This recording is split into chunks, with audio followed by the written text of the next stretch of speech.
This is Talk Business and Politics with Roby Brock. Welcome to the program. I'm Roby Brock. Thanks for joining us. There's been a lot happening in Washington, D.C. this week with the Iranian situation and impeachment. I caught up midweek with Senator John Boozman, the state's senior senator. We talked right before President Trump's speech on Iran and a few hours before an intelligence briefing to Congress, but I also caught up with him afterwards for more. Here's a portion of the early interview with Senator Boozman. Do you think that Congress should have more say-so in what's going on here? The president has been acting fairly unilaterally on this. Some of your fellow senators have said that this is an act of war, that there needs to be more congressional input and oversight on this. Should you be more involved in this decision-making? I think the reality is that we've been at war with Iran for many, many years now, really since the hostage crisis. My understanding, and in fact, Jay Johnson, the former head of Homeland Security, came out very strongly, indicate a Democrat serving under Obama, and yet, you know, a guy that is respected on both sides, came out very forcefully and said that the president was within his authority.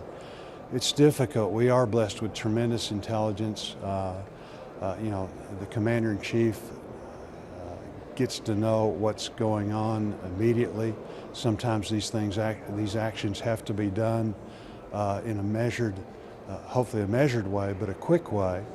And you know, if you have it such that all of Congress has got to agree on these things, then we'll be in a big situation. I think you can look at that from a legislative standpoint and every other thing. So I'm content that he has the authority. He's got good people around him, and so I don't think that we need to change things drastically. All right, so I hear you saying that you're fine with the way that it has been conducted. You're not necessarily wanting a whole lot of congressional oversight there. What about Iraq has taken a vote that they want us out of out of their country? Well, should we leave the country of Iraq? I'm wanting congressional oversight in the sense that the president needs to explain, like they're going to today, to us exactly what went on. As far as legislation that greatly ties his hand, I don't think that's necessary. In regard to the Iraq vote, they were put in a very difficult situation. This is a Shia country. The Iranians are Shias. The Iranians have had great influence in that country. On the other hand, much of the Middle East is celebrating the death of Soleimani. So they have voted, and yet it's not clear yet as to what that vote actually means. I don't think that we ought to pull out of Iraq right now. I think we need to continue to work with them as a partner to help them stabilize. A lot of blood's been spilt to get us in the situation that they're in. They appreciate that. So I think that they have had to do something, but I don't see them actually forcing us out of there and opening themselves up to some really nefarious actors in that part of the world.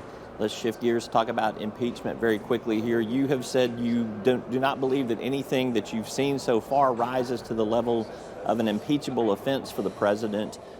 There have been some new disclosures of some emails from the Pentagon that suggest that there may have been some sort of cover-up in terms of the financial aid to Ukraine. Why do you not think it's an abuse of power for the president to have withheld that financial aid while calling for an investigation of a political rival? Well, I think that, you know, we have a situation where you have a group that has really wanted to impeach the president before he was even elected.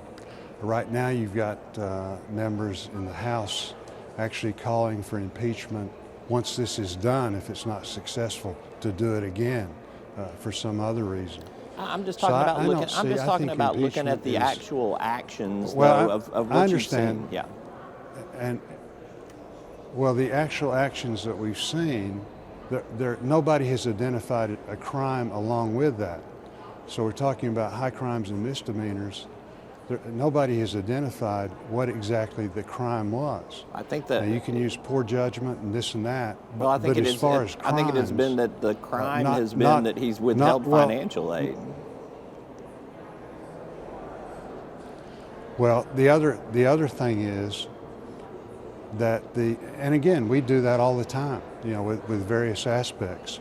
The other thing was that he's not delivering the information that they want to Congress. That goes on all the time. But if you make the bar so low that when you start disagreeing with the president, that you're going to overturn an election at that point, then you get yourselves in trouble. These things become weaponized. My concern is that in the future, when you have a different party in the House than the president, that's how you cause the president problems. So we need to do this very, very carefully. We're going to start the process in the Senate and go forward. But from what I've seen so far, as every Republican, Roby, and some Democrats in the House voting that they haven't seen evidence yet to rise to impeachment, I think that's a serious problem. I have real concerns about the process that went on in the House. I don't think it was a fair process.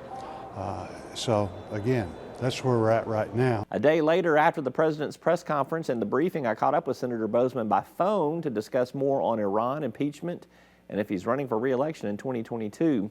On Iran, Boozman said there was credible evidence that Soleimani was planning attacks on U.S. targets, according to the intelligence and military leaders that led the briefing. I can't talk about that in the sense of specifics, Boozman said. I have confidence in these people. They were all in agreement there was an imminent threat. On impeachment, Boozman said he expects witnesses will be called during the Senate trial, but he's unconvinced that any of the actions rise to the level of an impeachable offense.